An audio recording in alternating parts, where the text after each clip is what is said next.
Hello, welcome to this tutorial where I'm gonna show you how to make a system like Final Fantasy old style games where it's a turn-based combat. First you choose your attacking heroes, then you receive damage from the NPCs. So basically in this system you play with your heroes first, you choose what hero do you want to play with, then you choose in the menu what do you want to use. I'm gonna use attack, and then choose what enemy do you want to attack to. You can only choose one hero at a time per turn, and yeah, just a simple turn-based combat system. And when your turn ends, the NPC attacks you, and it's all updated in the UI screen. Right now only the attack option is available, but you can implement special and item not that hard. The system is already prepared for it. And probably if it is requested, I'll do the rest, and yeah, another tutorial to show.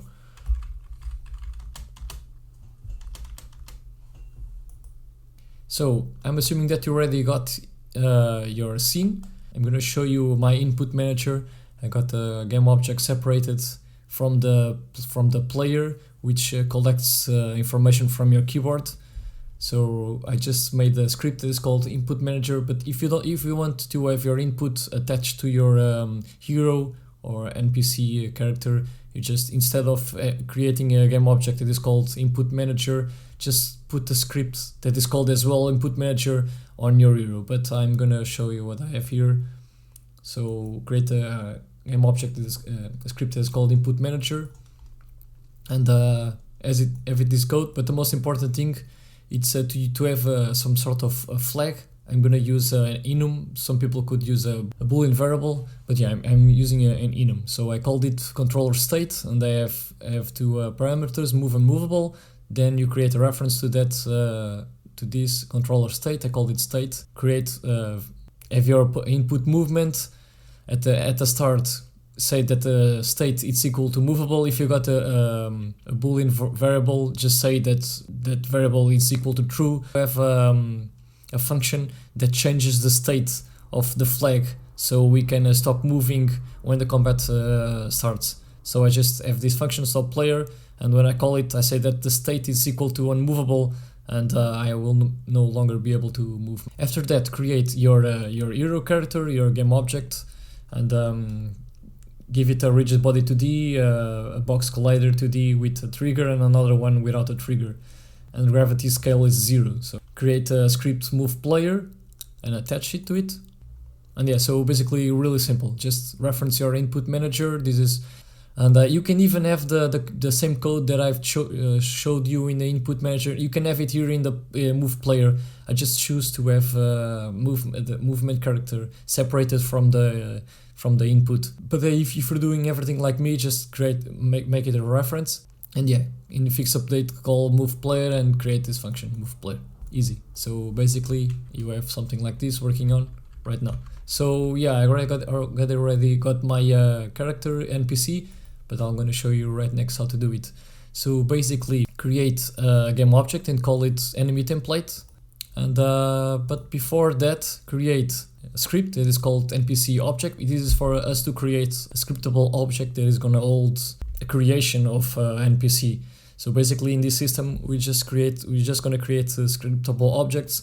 We're gonna drop them on the spawner, and the spawner is gonna read what objects of NPCs that we got, and the spawner will spawn NPCs according to that. So create this C# script, and then I got a folder that I created that is called prefab, and then another got a folder that is called scriptable object, and right click, create scriptable object, create an enemy. I got already two here. I called it NPC and NPC2. So basically you can give the stats, whatever stats values that you want, give it a sprite. On your enemy template, create a script that is called enemy template, and you can assign it, you can add the component sprite renderer to it. Create your enemy template script and attach it to your game object that is called enemy template. So in your enemy template script, you're going to create this script. You are going to create a struct that is going to hold information about it. So basically the template it's a template. It's like an enemy without any information about it. It will be populated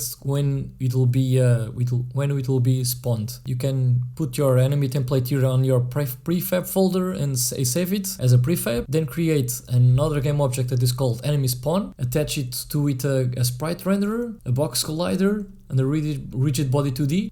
Create a script that is called spawner and attach it to it to attach to the enemy spawn game object. So in the spawner, you're gonna reference an array of enemy objects, create a game object of enemy template. This is where you're gonna store a reference for your template enemy.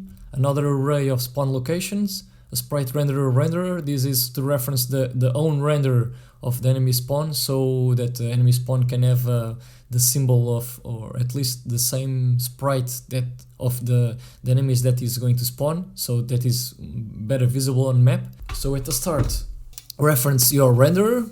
It says that say that your renderer.sprite is equal to the sprite of your first enemy object. Say create a on-trigger 2D. If collision.tag is equal to player, we're gonna start the function spawn enemies. This function kill spawner is for us to use later to kill the spawner after the match ends, but you can do it when the match starts as well. It doesn't matter. We just need to spawn our enemies. This is the most important thing. So basically, yeah, we are creating a new variable that is gonna hold information about our NPC template, and then we are going to populate the template with information that we got in each game object that we reference here in our script. And we just run a loop for how many game objects that we got, enemy objects that we got. We're gonna spawn that many enemies. So after that, you're gonna have this. Here we can say, let's say, for example, I'm gonna say that then my enemy size is 2, and I got 2 enemies NPCs. I created 2. These guys right here. Enemy template, just here, your enemy template that we created. Just drag and drop it here. Spawn locations. I want to create 2. So basically,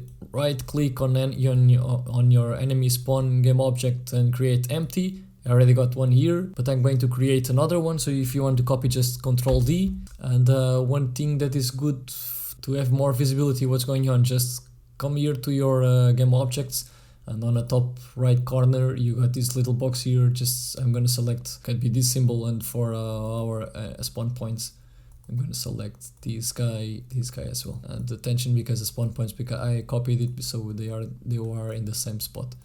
So basically, if you start the game, you got this. So we got a spawn point that is spawning with the sprite of our first enemy game object, and when we touch it, it spawns. Okay, it's I didn't change the I didn't change here the second element. So I got 2 spawn points. I need to reference my second different. So yeah, I was referencing the same spawn point 2 times. So yeah, both enemies were spawning at the same time, the same place. Okay, so you got this. So right now, what we need now is to impede the player to have some movement, so everything gets stuck and freeze, and we only play with the UI. Create another script that is called combat trigger. So basically, this script I'm gonna attach it to the hero game object. Just create a function on trigger enter 2D. If collision tag is equal to enemy, we start a function of enemy input stop player, and yeah, with a reference to our player input, and attach it to our hero. We need to reference our scripts, and as well, I forgot to say that we need to say put a tag in hero equal to player, and here enemy spawn, just say what we got here in our equal to enemy. So collision, we need to create another tag here, call it enemy, and in your enemy spawn tag enemy. Then if everything's going on right, yeah, I cannot play with it anymore, so it's stuck. So yeah, I'm gonna continue making these tutorials small and fast, so it's easier to understand. I don't want to put the code all at once, so for anyone that still have problems with understanding code, this is more manageable and more comprehensible, going little by little. So see you next episode. So see you in the next video.